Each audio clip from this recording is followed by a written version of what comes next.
Welcome back. You're still watching The Comedy Couch. Good for you. You're my kind of viewer. Our comedians have come from all around the globe, or just driven from somewhere in Texas, same thing. And our next comedian is a real asshole with a heart of gold, with a face made for radio, and a body handcrafted by McDonald's. Ladies and gentlemen, Patrick Thompson.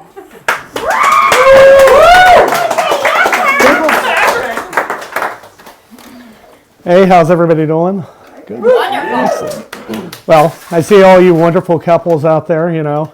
I was in a serious relationship for about 2 weeks, and I'm going to tell you guys why I'm single again. She called me 1 week, and she was, which was a Friday, because, 2 weeks.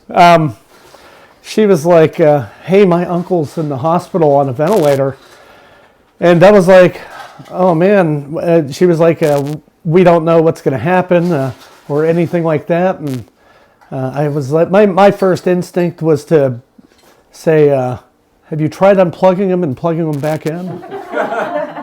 Needless to say, I'm single again. And, so keep that in mind. But on the market, ladies.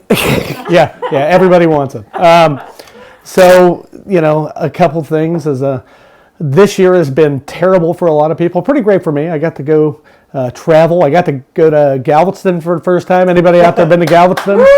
Yeah, that place is terrible. So I'm not from Texas. But Galveston, my mother drugged me down there. And I went down there, and the whole premise was to catch blue crabs. I went down to Galveston to catch crabs with my mother. So went down there, and we paid $30 or $40 for all the equipment, nets and rings, to drop off the pier. And we went down there and paid the $30 to go on the pier to fish. So we're already in $100. And the next day, she wasn't satisfied with the 4 we caught. So she said, she woke me up bright and early in the morning, was like, I called this guy named Captain Ron, who lives an hour away, and he catches blue crab for a living. And so at 7 in the morning, I got to go meet Captain Ron. We drove an hour. I was chipper because it was 7 a.m. And we pull into Captain Ron's port, otherwise known as Captain Ron's Campground. There was a wooden plywood sign with spray paint on it. It didn't say Captain Ron's Campground. It said Cap TN Ron's Campground. You pull in. There were a bunch of methabagos on the left and the right. Pull up, and Captain Ron's seafood operation just happened to be the shack that was sitting there. And you walk up. They don't keep anything in the shack except buckets of shrimp because it's refrigerated. And he had these 2 meth addicts cleaning crabs. They had no teeth, probably half a set between the 2 of them. And the scariest thing about Captain Ron's Seafood and Campground, which should be a restaurant name, he pulled me close. He was like, have you ever had to clean blue crab? I'm like, nope, not really. He was like, well, let me show you how to do it. And I'm sitting there. He has this crate full of about 7 blue crab. And he was like, if you want them to stop moving quickly. I'm like, whoa, wait, what do you mean? I was like, I know you got to kill them, but what are you about to do? And then he pulls out this 8-inch rusted Phillips head screwdriver and proceeds to stab them in the damn head. And he was like, they'll be done moving in about 5 minutes, and then you won't have to worry about pinchers. I'm like, okay. So that's the day I met a psycho. And we bought I think 40 pounds of blue crab that nobody ate because, tetanus. Moving forth, another thing is I've never done comedy before except now. I used to have to do comedy at the cat and dog shelters, and they didn't laugh very much. So, having a live audience is different.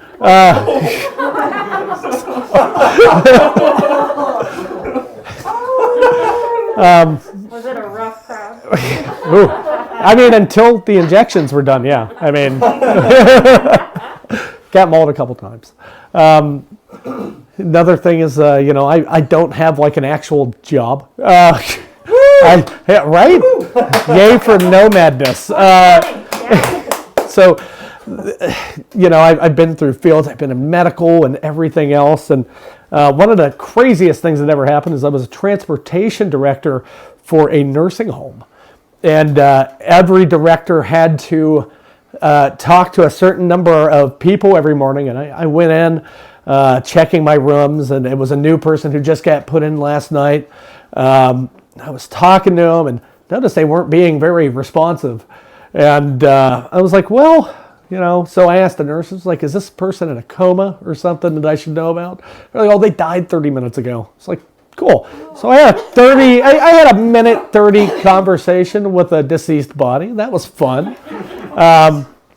Before that, I was a truck driver, and the worst thing on the face of the planet is, these big trucking companies just throw you out on the road if you have your CDL, and that was me.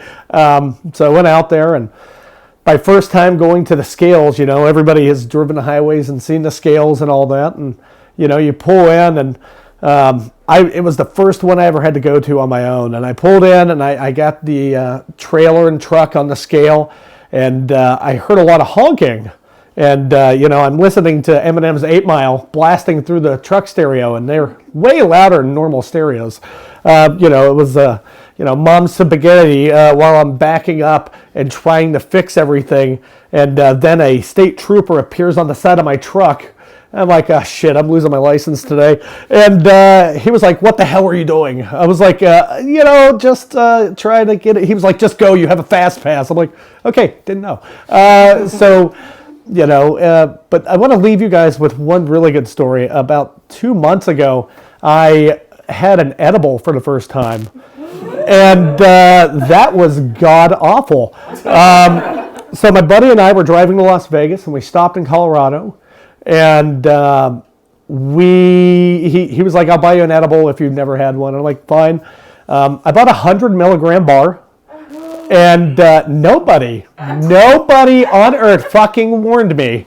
This guy has done acid, shrooms, cocaine, everything you could imagine. And it didn't mention one time, hey, maybe you shouldn't eat the entire thing. So I ate that, and it was good for about 30 minutes. Then the Domino's showed up, and that's where things got fuzzy. So I ate an entire chicken bacon ranch pizza by myself, and I felt terrible after that. Not only because I was full, but because I started to projectile vomit when everything kicked in. Nobody warned me about that either. So then the paranoia kicked in for 2 days. I was high for 2 days off of one $18 edible. And not only did I think that the cops this, that, and the other, but the other thing is I ended up thinking that, hey, my friend and his family are super rich, and the rich like to screw with poor people, so they're taking me out to the desert to kill me.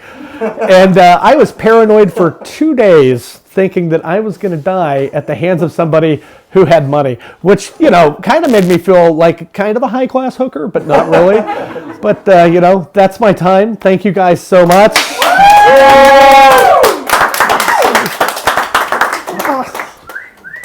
Ooh.